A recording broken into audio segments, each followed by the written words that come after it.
Hello students, I hope कि आप सभी लोग ठीक हैं।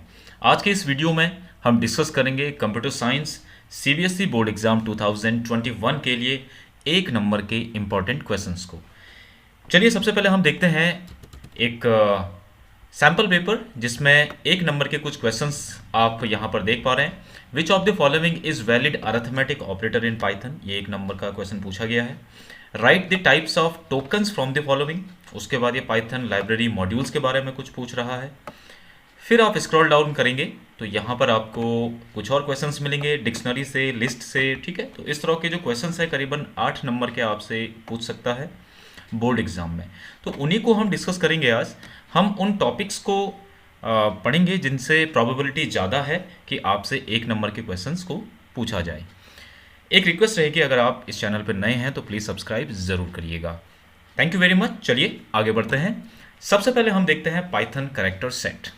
पाइथन कैरेक्टर सेट्स होते क्या हैं, जैसे कि आप यहाँ पर देख पा रहे हैं, set of valid characters that a language can recognise. यानी कि पाइथन में कुछ ऐसे कैरेक्टर्स हैं जिनको पाइथन लैंग्वेज रिकॉग्नाइज कर सकती है, समझ सकती है, उनको हम बोलते हैं पाइथन कैरेक्टर सेट। तो यहाँ पर देखेंगे लेटर्स हैं, डिजिट्स हैं, कुछ स्पेशल सिंबल्स हैं, ठीक है। लेटर्स अगर हम देखें A to Z कैपिटल में, A to Z स्मॉल में, डिजिट्स 0 to 9, स्पेशल सिंबल्स, ठीक है। फॉर एग्जांपल अंडरस्कोर है, ओके, और हाइपन है, पॉइंट है, वाइट स्पेसेस, ठीक है, और अदर कैरेक्टर्स लाइक एस्का, यूनिकोड, ये सब हैं पाइथन कैरेक्टर सेट। इनको पाइथन लैंग्वेज रिकॉग्नाइज कर सकती है। अब होता क्या है, देखिए, इन्हीं कैरेक्टर सेट की हेल्प से क्या बनते हैं, कुछ टोकन्स बनते हैं। तो जो smallest individual unit in a program है, इसको हम क्या कहेंगे, टोकन कहेंगे, या इसको हम बोलते हैं लैक्सिकल यूनिट। कई बार एक नंबर का ये भी पूछ लेता है, which one is the smallest individual unit in Python, तो उसको क्या बोलेंगे हम, टोकन या लैक्सिकल यूनिट। अगर हम टोकन्स को देखें तो टोकन्स फर्दर डिवाइडेड है कुछ और पार्ट्स में, for example keywords, identifiers, literals, operators and punctuators. तो इस वीडियो में हम इनके बारे में भी हम जानेंगे कि ये हैं क्या, कीवर्ड्स क्या हैं, आइडेंटिफायर्स क्या हैं। बहुत ही इजी है लेकिन समझना बहुत ज़रूरी है, क्योंकि एक नंबर लाना है तो थोड़ा सा आपको ध्यान से आपको सुनना होगा इस वीडियो में। चलिए सबसे पहले हम देखते हैं कीवर्ड्स। कीवर्ड्स हैं क्या? Keyword is a word having special meaning reserved by programming language. Programming language में कुछ ऐसे वर्ड्स होते हैं जिनको प्रोग्रामिंग लैंग्वेज का जो इंटरप्रेटर है वो अंडरस्टैंड करता है, उनका कुछ स्पेशल मीनिंग होता है, ठीक है। यहाँ पर ये सारे कीवर्ड्स हैं पाइथन में। इसमें से जो ग्रीन में यहाँ पर जो मैंने ये लिखा हुआ है, इनको आप ध्यान से आप देखिए, इनमें से कुछ ना कुछ आपसे पूछ सकता है। पूछेगा क्या, देखिए मैं आपको बताता हूँ। यहाँ पर मैं पाइथन का आइडियली मैं यहाँ पे खोल रहा हूँ। इसमें सपोज मैंने लिखा a = 10, ठीक है। ध्यान दीजिएगा मैं क्या कर रहा हूँ, और प्रिंट a, एक छोटा सा मैंने प्रोग्राम लिखा। a एक वेरिएबल है, जैसे कि आप जानते हैं, a में हमने 10 वैल्यू को स्टोर किया और प्रिंट किया हमने उसी को, ठीक है। हम इसको रन करेंगे तो जैसे कि आपको पता है 10 यहाँ पर प्रिंट हो जाएगा। तो यहाँ पर 10 प्रिंट हो चुका है।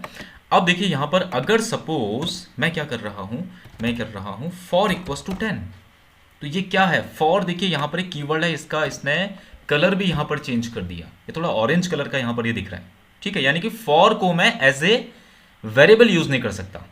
आप समझ रहे हैं इस बात को, फॉर को मैं एज ए वेरिएबल यूज नहीं कर सकता, क्योंकि फॉर का स्पेशल मीनिंग है किसके लिए, इस इंटरप्रेटर के लिए, पाइथन के इंटरप्रेटर के लिए, पाइथन प्रोग्रामिंग लैंग्वेज के लिए फॉर का स्पेशल मीनिंग है, ठीक है। इसीलिए फॉर जो है यहाँ पर ये क्या है, कीवर्ड है।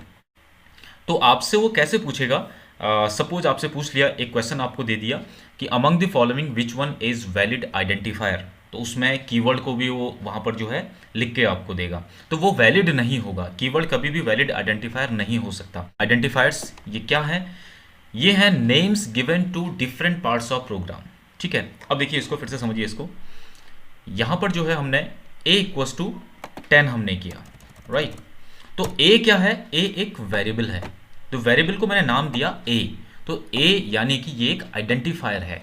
Names given to different parts of program, तो a एक वैलिड आइडेंटिफायर है, क्योंकि मैं आइडेंटिफायर में कोई भी कैरेक्टर में ले सकता हूँ, A to Z कैपिटल में या स्मॉल में।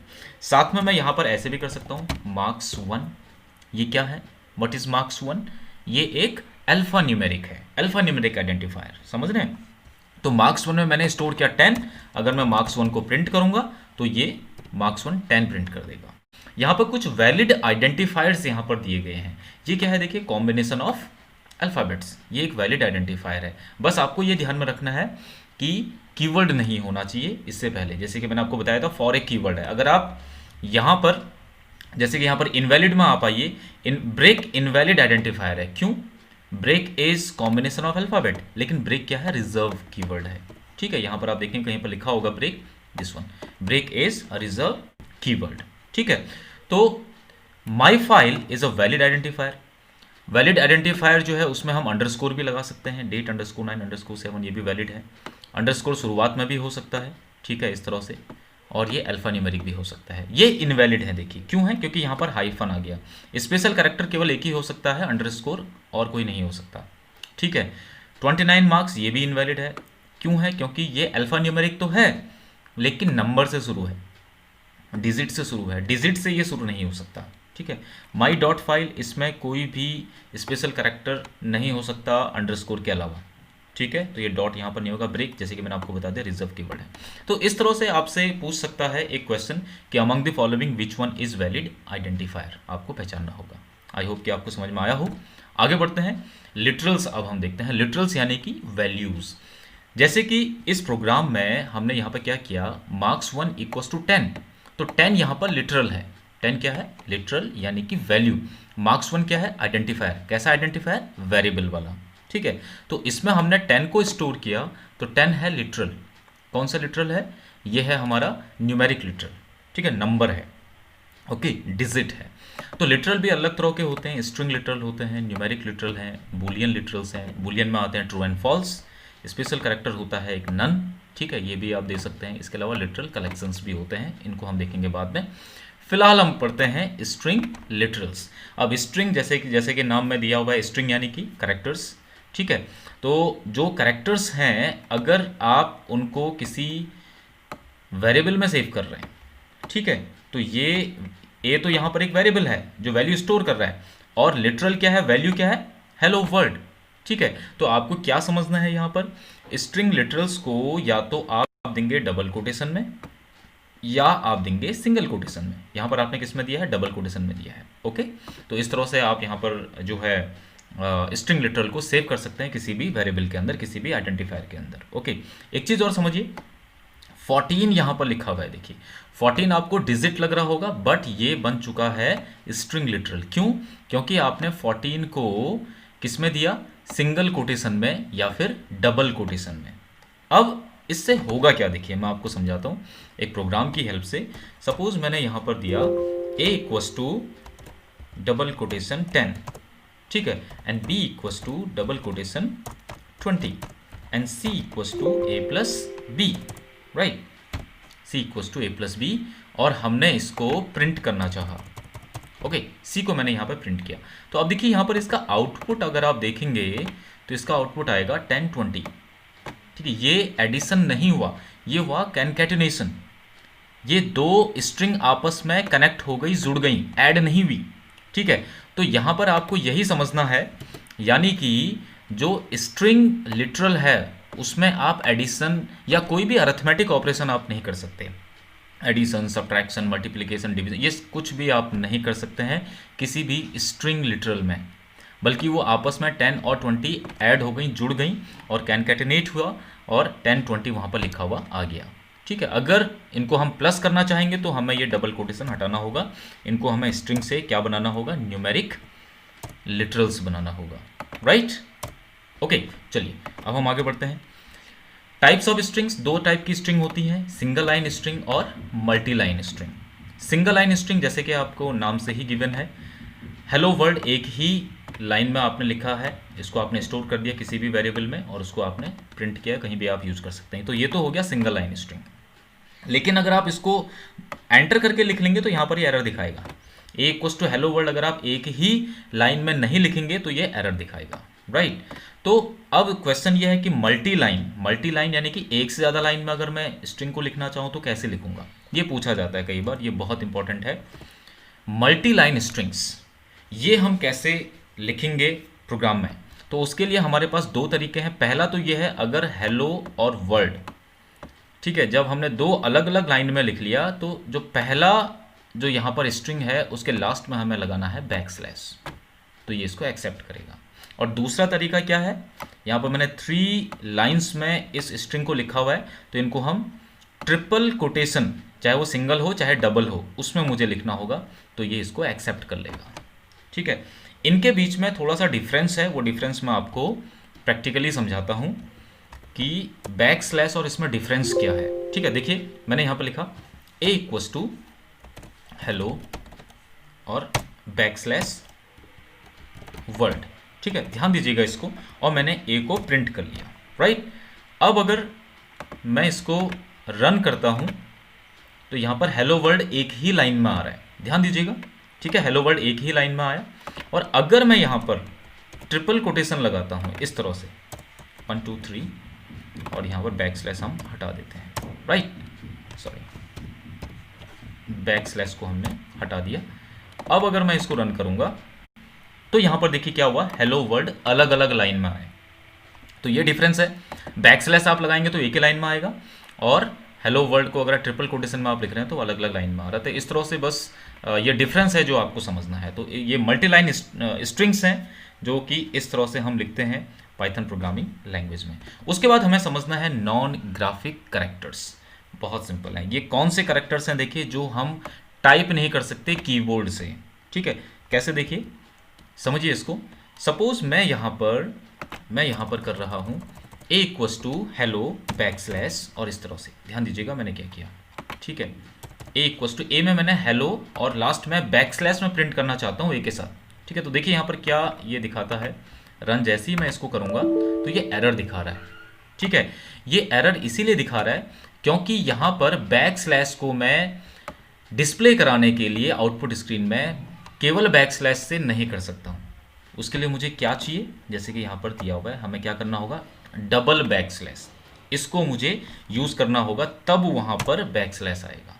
सिंगल बैकस्लैश में वो एरर दिखा रहा है। ठीक है, अब मैं इसको रन करूँगा तो यहाँ पर आ गया हेलो बैकस्लैश।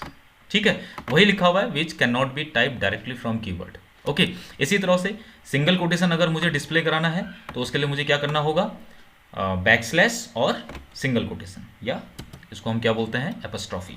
ठीक है, इसको भी हम देख लेते हैं करके। अगर मैंने यहाँ पर लिखा, लेकिन इसका दूसरा तरीका भी है, देखिए, राम्स मोबाइल, ये अभी करेगा, ये प्रिंट करेगा यहाँ पर। ठीक है, राम्स मोबाइल, क्योंकि मैंने डबल कोटेशन में लिखा हुआ है, राम्स मोबाइल को डबल कोटेशन में लिखा हुआ है, तो अंदर का एपस्ट्रॉफी या सिंगल कोटेशन ये एक्सेप्ट करेगा यहाँ पर। ठीक है, इसमें कोई प्रॉब्लम नहीं है, ये यहाँ पर प्रिंट हो जाएगा। लेकिन अगर मैं इसको सिंगल कोटेशन में देता हूँ स्ट्रिंग को, जैसे मैंने बताया था ना, स्ट्रिंग को आप सिंगल या डबल कोटेशन किसी में भी आप लिख सकते हैं, अब ये एरर दिखाएगा यहाँ पे। अब ये अंदर का जो ये जो एपस्ट्रॉफी है, इसको ये एक्सेप्ट नहीं करेगा। ठीक है, ये इनवैलिड सिंटैक्स यहाँ पर दिखा रहा है।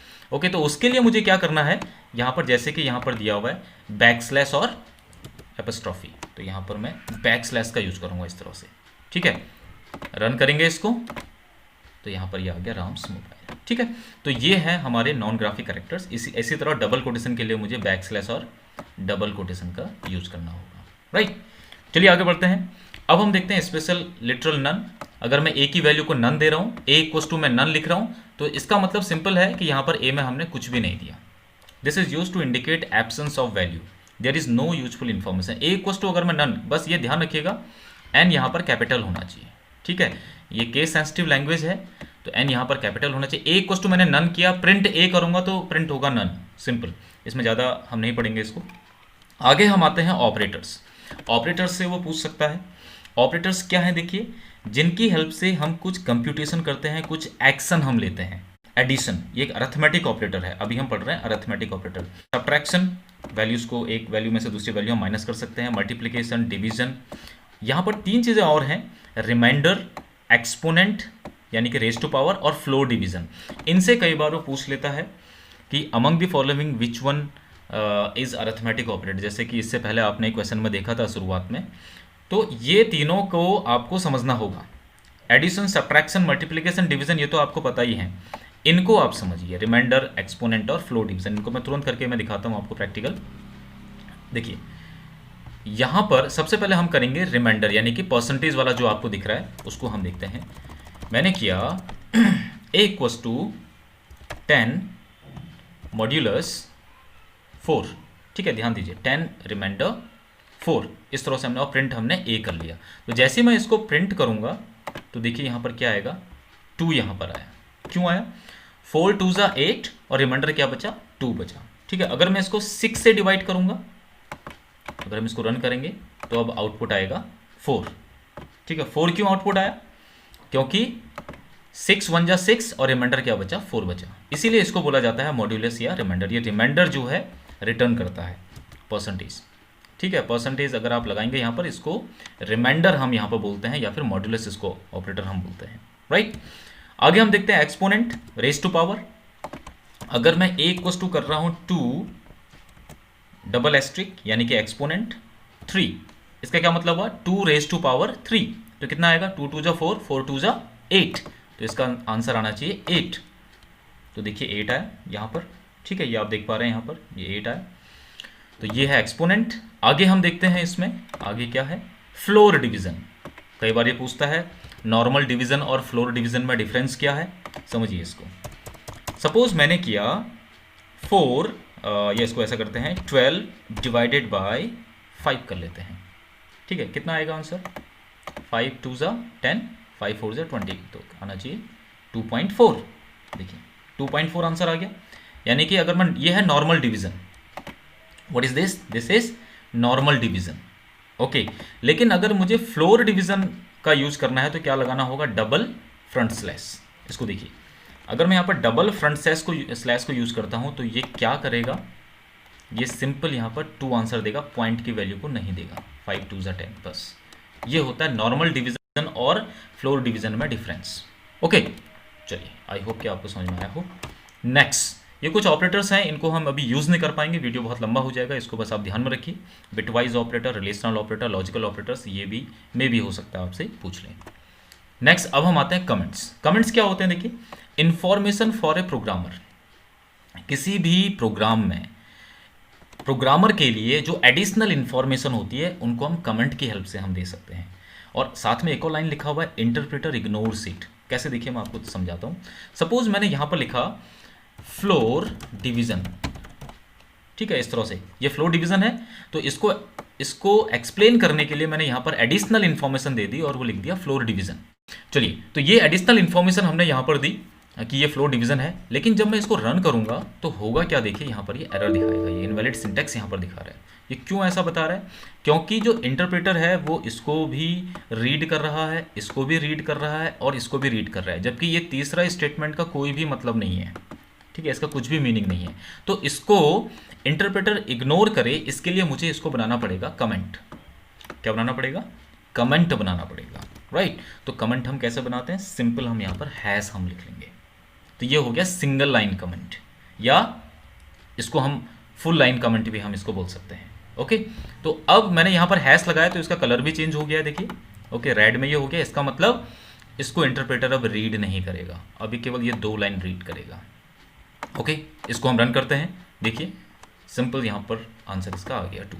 फ्लो डिवीजन है तो आंसर 2 आ गया। ओके, इसी तरह से मल्टी लाइन कमेंट्स होते हैं। मल्टी लाइन कमेंट्स यानी कि एक लाइन से ज़्यादा लाइन में अगर आप कमेंट लिखना चाहें, ये कई बार पूछ लेता है मल्टी लाइन कमेंट्स को हम कैसे लिखते हैं। तो उसके लिए हम क्या करते हैं, ट्रिपल सिंगल कोटेशन, उसके बाद आप कुछ भी आप लिख लीजिए, लास्ट में ट्रिपल सिंगल कोटेशन। इस तरह से अगर आप देंगे तो आपका ये बन जाएगा मल्टी लाइन कमेंट। ओके, अगर आप इसको रन करेंगे तो ये यहाँ पर एरर नहीं दिखाएगा। क्यों नहीं एरर दिखाएगा, क्योंकि यहाँ पर ये हमने 2 तरह के कमेंट हमने यहाँ पर दिए हुए हैं, ये प्रोग्राम के पार्ट नहीं है, ये एडिशनल इंफॉर्मेशन है प्रोग्राम के लिए, राइट। चलिए हम आगे बढ़ते हैं। ओके, अब हम देखते हैं multiple assignment and dynamic typing. इनसे भी कई बार पूछ लेता है, a equals to b equals to c equals to 10। तो यहाँ पर सिंपल आपको ये समझना है कि a, b और c तीनों में जो है 10 वैल्यू ये ट्रांसफ़र कर रहा है। ठीक है, एक साथ आपने 3 आइडेंटिफायर्स में, 3 वेरिएबल्स में 10 वैल्यू को सेव कर लिया, इसको हमने बोला मल्टीपल असाइनमेंट। या आप इस तरह से आप देख सकते हैं x, y, z, तो इसमें क्या होगा, x में 10 वैल्यू जाएगा, y में 20 वैल्यू, z में 30 वैल्यू। ये भी आप पाइथन में इस तरह से यूज कर सकते हैं मल्टीपल असाइनमेंट। आगे अब देखिए डायनेमिक टाइपिंग क्या है। A variable pointing to a value of certain type can be made to point to a value of different type. इसको थोड़ा सा आप समझिए। यहाँ पर सपोज मैं, देखिए यहाँ पर हम क्या करते हैं, चलिए इस प्रोग्राम को मैं दोबारा से ही लिखता हूँ। a इक्वल्स टू 10 हमने लिखा और प्रिंट कर दिया a को, राइट। अब मैंने दिया a इक्वल्स टू हेलो और प्रिंट कर दिया a को। ध्यान दीजिए, मैं इसका पहले प्रिंट आउटपुट आपको मैं दिखा रहा हूँ। तो 10 पहले प्रिंट हुआ, उसके बाद हेलो प्रिंट हुआ, 10 और हेलो। तो यहाँ पर सिंपल क्या है, देखिए a में हमने पहले इंटीजर वैल्यू दिया, उसको प्रिंट किया, उसके बाद हमने a में करैक्टर वैल्यू दे दिया। इसको हम कहते हैं डायनेमिक टाइपिंग। ये आपको पाइथन में मिलेगा, जावा, सी प्लस प्लस में आप ऐसे नहीं कर सकते। क्या नहीं कर सकते, यानी कि किसी वेरिएबल को अगर आप इंटीजर वैल्यू दे रहे हैं तो बाद में उसको करैक्टर वैल्यू या कोई और तरह की वैल्यू आप नहीं दे सकते उस पूरे प्रोग्राम में, ठीक है।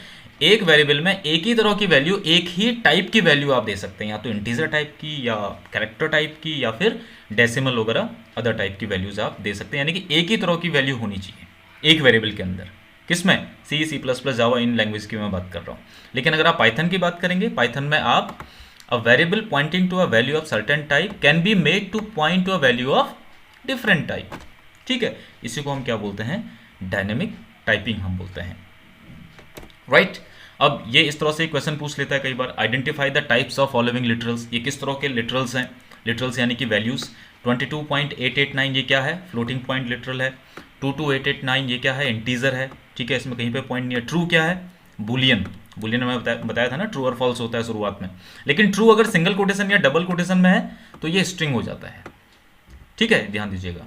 इसी तरह फॉल्स, ये बुलियन है, ट्रू फॉल्स, और लेकिन अगर फॉल्स सिंगल कोटेशन में है तो ये क्या हो गया, स्ट्रिंग हो गया, राइट। चलिए अब हम आगे देखते हैं। ओके, पाइथन लाइब्रेरी मॉड्यूल्स, ये बहुत इंपॉर्टेंट है। इसको वैसे तो प्रैक्टिस से ये खुद ही याद हो जाते हैं, लेकिन अगर आप इनको रटना भी चाहें तो आप रट सकते हैं। बार बार इसको देख करके जो है आपको ये खुद ही याद हो जाएगा। कुछ क्वेश्चन वो इस तरह से पूछता है कि इन मेथड्स को वो दे देगा और वो बोलेगा आपसे कि इन मेथड्स के लिए कौन कौन से मॉड्यूल्स की ज़रूरत है, पाइथन मॉड्यूल्स की ज़रूरत है पाइथन प्रोग्राम में, ताकि हम इन फंक्शंस को, इन मेथड्स को यूज कर पाएँ। तो लोड फंक्शन को यूज करने के लिए किस मॉड्यूल की ज़रूरत है, पिकल। इसी तरह POW पावर के लिए है मैथ्स, यूनिफॉर्म के लिए है रैंडम, फैफ्स के लिए है मैथ्स, ठीक है, SQRT के लिए है मैथ, जम के लिए है पिकल, और एंडिट के लिए क्या है, रैंडम। और ये कुछ इंपॉर्टेंट मैथमेटिकल फंक्शन है, ठीक है, ceil, SQRT, floor, power, sine, radians, ये सब मैथ मॉड्यूल के अंदर है। पूछ सकता है 1 नंबर का क्वेश्चन इसमें डेफिनेटली आएगा, पहला या दूसरा क्वेश्चन। बहुत ही इंपॉर्टेंट स्लाइड ये है। अगर आपसे पूछा जाए फ्लोर कि ये फंक्शन जो है किस पाइथन लाइब्रेरी मॉड्यूल के अंदर डिफाइन है, तो आप क्या लिखेंगे, मैथ के अंदर। अगर आपसे पूछा जाता है साइन, तो ये किसके अंदर है, ये भी मैथ के अंदर है, राइट। अगर आपसे पूछा जाता है DUMP, तो ये किसके अंदर है, पिकल के अंदर है। ओके, चलिए, आई होप कि आज का ये वीडियो आपको पसंद आया हो। अगर आपको पसंद आया तो डेफिनेटली इसको शेयर जरूर करिएगा।